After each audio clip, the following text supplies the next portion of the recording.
Welcome to the special edition of the NPL Investing and Servicing Summit hosted here in Athens by DDC Financial. With the pleasure of having with us Catherine Miao, which is partner at Junho Law Offices. Catherine, thank you for joining us. Thank you very much, Camilla. Catherine, please, let's introduce us the NPL market in China. Which are the last trends, and in particular, is the supply of NPL continuing to grow? Okay, thank you very much. You actually asked us 3 questions. So firstly, the NPL market of the China actually just started from 1999. In that year, the government decided to set up for state-owned asset management company, namely Huarong, Xingda, Great Wall, and Orient, in order to peel off the NPL portfolios from 4 major state-owned banks. So from 1999 to 2006, actually we call it as the first circle of NPL investment. During this first circle, quite a lot of foreign investors rushed to that market. And then, interestingly enough, from the 2006 to 2016, actually the market was very, very quiet. We seldom see any, transaction in this market. The reason is very simple, I think, because during this period of time, actually the real estate market in China just kept on, rising dramatically. So as a result, it seems, both lenders and the borrowers, they were making money by using very, very high leverage of finance.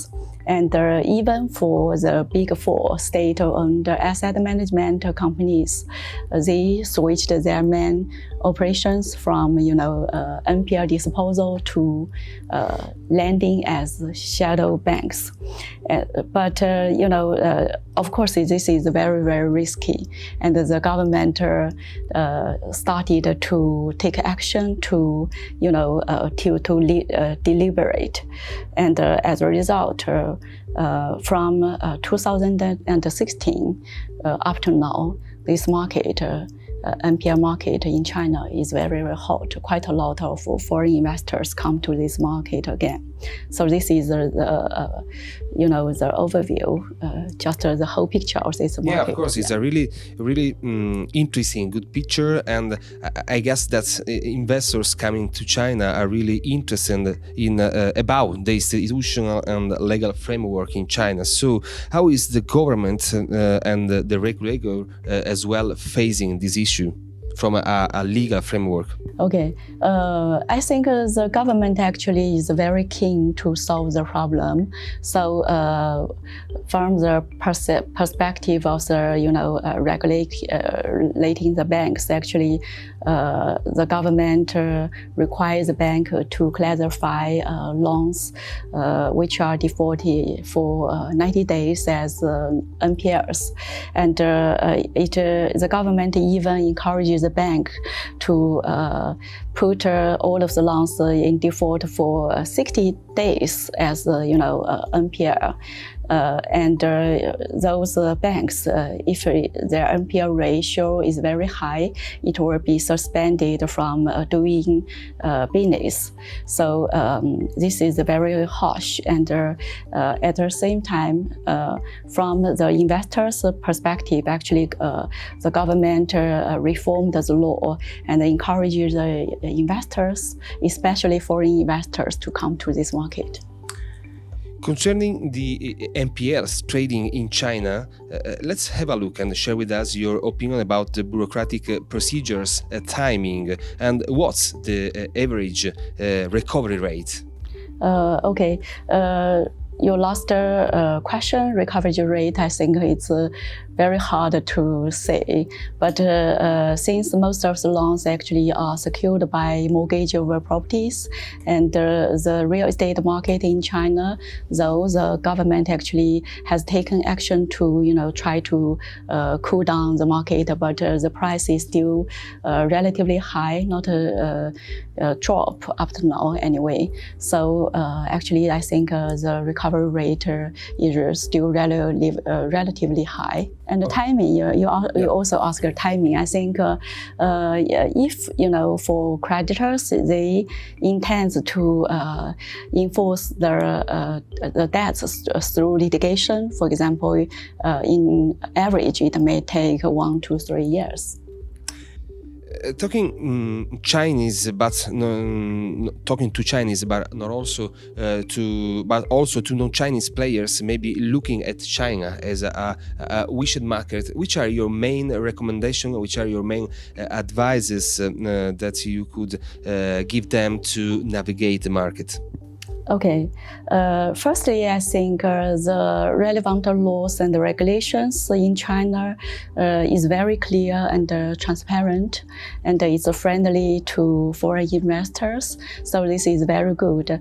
And secondly, I think for foreign investors, it's still very important for them, in order to succeed, to choose the right areas, right regions, to invest, because in China, for example, I think the real estate market in some areas actually has dropped, significantly. Is for example, for the if in western north of China, and so most of the foreign investors currently may actually look at some more advanced regions such as Jiangsu, Zhejiang, and Canton.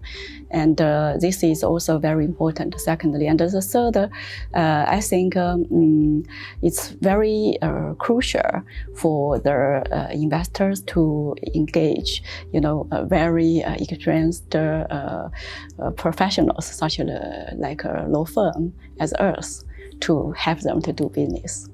Really, really interesting analysis yours to have a framework context of about China. But let's go back to your daily business, to your daily job, and let's introduce us Junho Services and your main industries. Okay, thank you very much. Junhe is a Chinese law firm. It's a leading firm, one of the top in China, and we have 12 offices, some located in mainland China, and we have one office in Hong Kong and 2 offices in the United States. And we actually is a full-service law firm. We provide a high-quality service to quite a lot of international banks and multinational companies, and especially in NPL area, I think we are the most experienced lawyers in this area.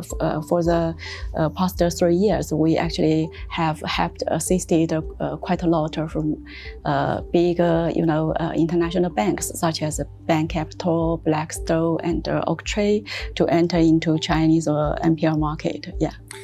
Entering the final question of our interview, let's share with us your impressions, your feelings about this DDC Summit. Today, you had the opportunity to join a panel all dedicated, all focused on the China market and the China landscape. Which are your impressions, and how much important are moments like this of debating and sharing different views, but having the same aim to enter different markets in the best way? Okay, I firstly, I really want to thank DDC, to organize this very successful events. It's very, very successful because it's gave participants from Europe and Asia to join, to share experience and ideas about European NPL market and Asia NPL market, and we have opportunity to exchange ideas, and it's also a wonderful opportunity for me to share my knowledge, experience, and practice, in Chinese NPL market. Yes, because the Chinese really an NPL market which is rising in importance and in assets. So thanks to Catherine Miao, I remember partner of Jun Ho, and I hoped to have the right pronunciation, law offices. Thank you, Catherine, and enjoy the summit. Thank you very much.